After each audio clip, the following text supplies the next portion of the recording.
I'm Christy Forsyth with Clarity by Christy, and I'm here to help the helpers, the light bringers, and the soulpreneurs of this world to live and find their most magical life.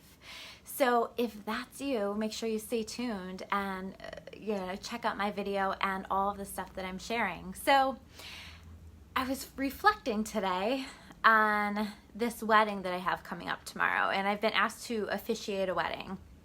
This is the second wedding that I've ever done, but it's certainly the biggest wedding. The other wedding was really very, very small. And so I was reflecting on that because I was thinking about my own journey with fear and just how far I've come with that and really recognizing that. So to help you guys understand why it's so important for me to be doing this and to be reflecting back, I'm going to tell you a little bit about my story with fear, and specifically my fear of public speaking and my fear of even just speaking up in front of people. So I can remember being in pre-K, and for the entire month of pre-K, I just simply didn't talk. I simply couldn't talk. I felt so afraid to just even interact with people. I felt so afraid to just hear the sound of my own voice. And so I can remember even as far back that just being really scary for me, or to interact with people that I didn't know very well, that felt really scary for me. And so it took me about an entire month for me to even begin to connect with people, interact with people. I remember my teacher was concerned about that. And once I got started with making friends and connecting with people, I felt more comfortable and that got better. But I recognized that being a theme of fear throughout my life. So I even understood, when I was in first grade and we had to talk in front of the class, I felt incredibly nervous about that. And I kind of understood that even in first grade that I needed to make some changes to that I couldn't allow this fear to rule my life and to decide how I was going to handle things. So I can remember being in second grade and there was a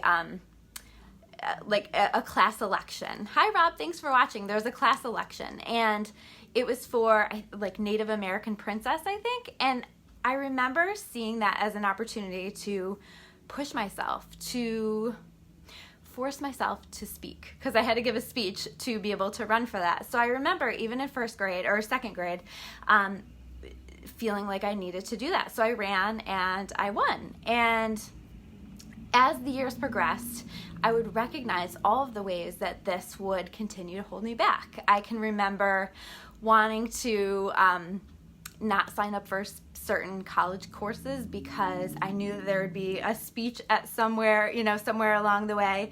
And I would always force myself to do it anyway. But if you guys could understand how hard it was for me, I would feel sick for weeks leading up to it. I can remember being in 7th grade running for student council again to push that. And I just kept pushing it, right? Just taking it step by step by step. And I can remember then later on, even after college, feeling like, okay, I really have to go to hold over this. This is still really hard for me. This is still really scary for me. And so I remember I chose to sell Pampered Chef, which required me to give presentations and required me to be in front of a small group of people and speak. And I remember volunteering at the counseling agency that I worked for to go run classes and to do debriefings and groups and things like that. And it wasn't because I enjoyed it. It was because I was just so wildly uncomfortable with it that I knew that if I just ignored it, if I pushed it away, if I didn't address it, that this fear was going to get bigger and bigger. And that's the thing about fear. Hi, Eric. Is that when you ignore it, when you don't address it, when you try to avoid it, it's going to get bigger. It's going to get worse. And the more we avoid something, the more fearful we feel about it. So I kind of have always understood that. And then cut to me starting Clarity, and Nicole and I, when we, my business partner at the time, decided that we were going to start our own motivational speaking event. So again, it was this other opportunity for me to stand up in front of a group and speak and share. And I can remember that I almost quit. I can remember the Monday was on a Saturday. The Monday before, I had this whole panic attack with her. It wasn't pretty at all. She was trying to calm me down, and I said, I just can't do it. I'm too scared. And I forced myself to do it anyway. And so that's my first point, is that even if you're scared, you've got to do it anyway, especially if you understand that this fear has a hold over you, that this fear is in control of you. And I always understood, like, I just wanted to gain control over this fear.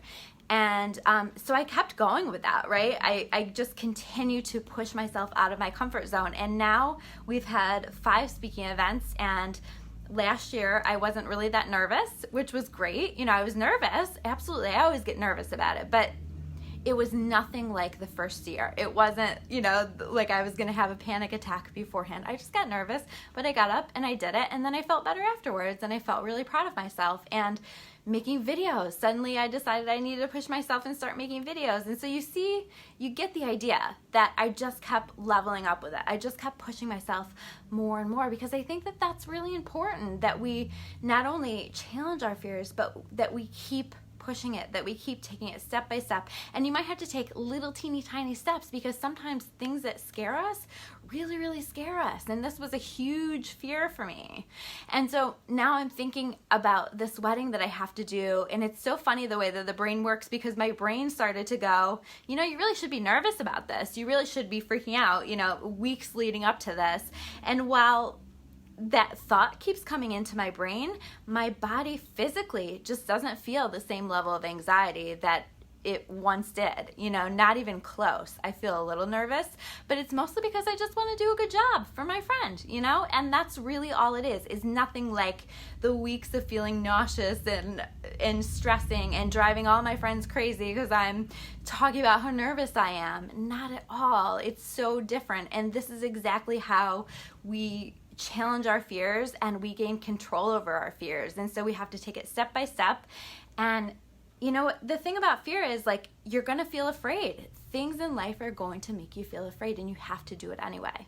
Because if you don't, that fear is in control of you. And so if it's something that you understand that you need to be doing or want to be doing in your life, you really have to take those steps in that direction of doing it anyway and not letting that hold you back and not letting that stop you. And you know what? Sometimes you're going to mess it up. There are times that, you know, I went to do something and I got too scared and I didn't do it, you know, in relation to speaking or just in relation to other things that scare me, right? But rather than taking that as a complete failure and just writing it off as, oh, I'll never get control over that, instead, I decided that I was going to come back to it and challenge myself again with that and try again. So you have to keep going. You have to keep coming back to it.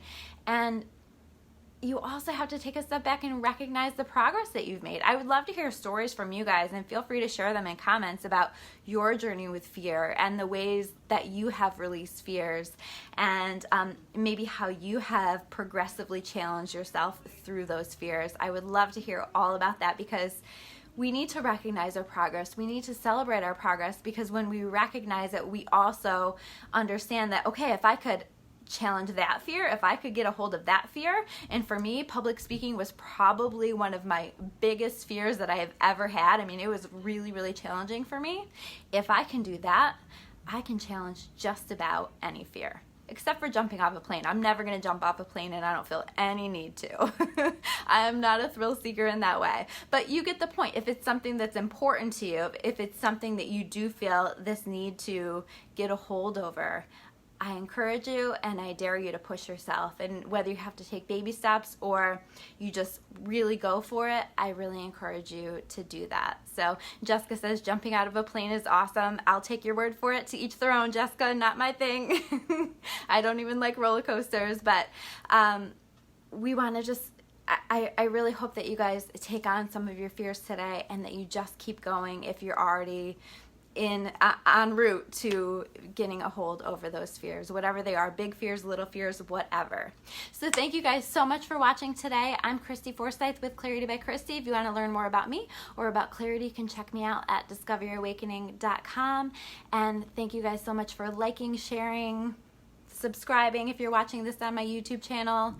I always appreciate it. It really helps to support the channel and really helps me to reach all of the people that I need to reach. So thanks so much, guys, for all of your support, and I will see you soon with another video. Take care.